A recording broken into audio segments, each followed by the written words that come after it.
Assalamualaikum warahmatullahi wabarakatuh. Perkenalkan, nama saya Rania Enda, NIM 5020045 dari Program Studi Pendidikan Guru Sekolah Dasar.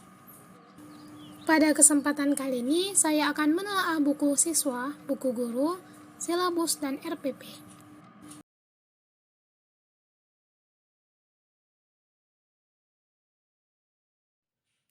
Buku siswa.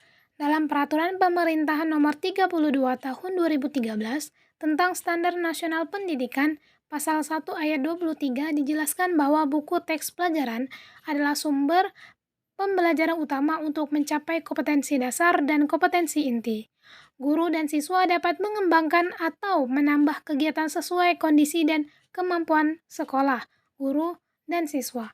Pengembangan dan penambahan kegiatan dimaksud untuk memberikan pemahaman lebih kepada siswa terhadap pengetahuan yang dipelajari, keterampilan yang dilatih, dan sikap yang dikembangkan. Pada buku siswa kelas 4 atau kelas atas ini terdapat 9 tema dengan 5 tema dipelajari pada semester 1 dan 4 tema dipelajari di semester 2. Tema dan subtema yang akan dipelajari oleh siswa terdiri dari tema indahnya kebersamaan, tema selalu berhemat energi, tema peduli terhadap makhluk hidup, tema berbagai pekerjaan, tema pahlawanku, tema cita-citaku, tema indahnya keberagaman di negeriku, tema daerah tempat tinggalku, dan tema kayanya negeriku. Pada buku siswa kelas 5 atau kelas atas ini terdiri dari 9 tema dengan 5 tema dipelajari pada semester 1 dan 4 tema dipelajari di semester 2. Tema yang pertama yaitu organ gerak hewan dan manusia. Yang kedua, udara bersih bagi kesehatan. Tema yang ketiga, makanan sehat. Tema yang keempat, sehat itu penting. Tema yang kelima, ekosistem. Tema keenam, panas dan perpindahannya. Tema ketujuh, peristiwa dalam kehidupan. Tema 8, lingkungan sahabat kita. Dan tema 9, benda-benda di sekitar kita. Dengan setiap tema disertai dengan kegiatan berbasis proyek dan literasi.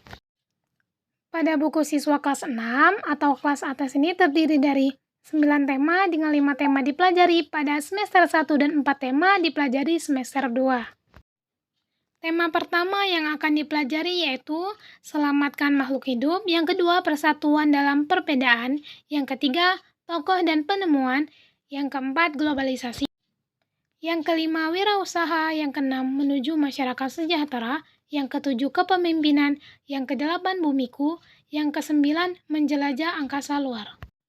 Buku guru. Buku guru merupakan pedoman bagi guru dalam melaksanakan pembelajaran yang meliputi persiapan, pelaksanaan, dan penilaian serta pedoman menggunakan buku siswa. Buku guru terdiri dari 2 bagian yaitu petunjuk umum pembelajaran dan petunjuk khusus. Isi buku guru ini mencangkup uraian dari kegiatan pembelajaran. Yang pertama, tujuan pembelajaran. Yang kedua, media atau alat bantu dan sumber belajar. Yang ketiga, langkah-langkah kegiatan belajar. Yang keempat, berisi petunjuk bagi guru tentang cara mengerjakan soal yang ada di buku siswa. Yang kelima, kegiatan penutup. Yang keenam, penilaian pembelajaran terdiri dari penilaian sikap, pengetahuan, dan keterampilan. Silabus. Silabus adalah rencana pembelajaran pada suatu dan atau kelompok mata pelajaran atau tema tertentu yang mencangkup standar kompetensi, kompetensi dasar, materi pokok atau pembelajaran, kegiatan pembelajaran, indikator pencapaian kompetensi untuk penilaian, alokasi waktu, dan sumber belajar. Silabus bermanfaat sebagai pedoman pengembangan perangkat pembelajaran lebih lanjut, mulai dari perencanaan, pengelolaan kegiatan pembelajaran, dan pengembangan penilaian. Isi dari silabus yang pertama, identitas mata pelajaran, yang kedua identitas sekolah meliputi nama satuan pendidikan dan kelas, yang ketiga kompetensi inti, yang keempat kompetensi dasar, yang kelima tema, yang keenam materi pokok, memuat fakta, konsep, prinsip, dan prosedur yang relevan dan ditulis dalam bentuk butiran-butiran sesuai dengan rumusan indikator pencapaian kompetensi. Yang ketujuh, pembelajaran. Yang kedelapan, penilaian. Yang kesembilan, alokasi waktu. Dan yang kesepuluh, sumber belajar. Rencana pelaksanaan pembelajaran atau RPP. Rencana Pelaksanaan Pembelajaran atau RPP adalah rencana yang menggambarkan prosedur dan pengorganisasian pembelajaran untuk mencapai satu kompetensi dasar yang ditetapkan dalam standar isi dan dijabarkan dalam silabus. Kurikulum Darurat. Keputusan Menteri Pendidikan dan Kebudayaan Republik Indonesia tentang pedoman pelaksanaan kurikulum pada satuan pendidikan dalam kondisi khusus memberikan fleksibilitas bagi sekolah untuk memilih kurikulum yang sesuai dengan kebutuhan pembelajaran siswa dan terdapat penyederhanaan pada materi ajar. Itulah tadi yang dapat saya sampaikan. Saya akhiri. Wassalamualaikum warahmatullahi wabarakatuh.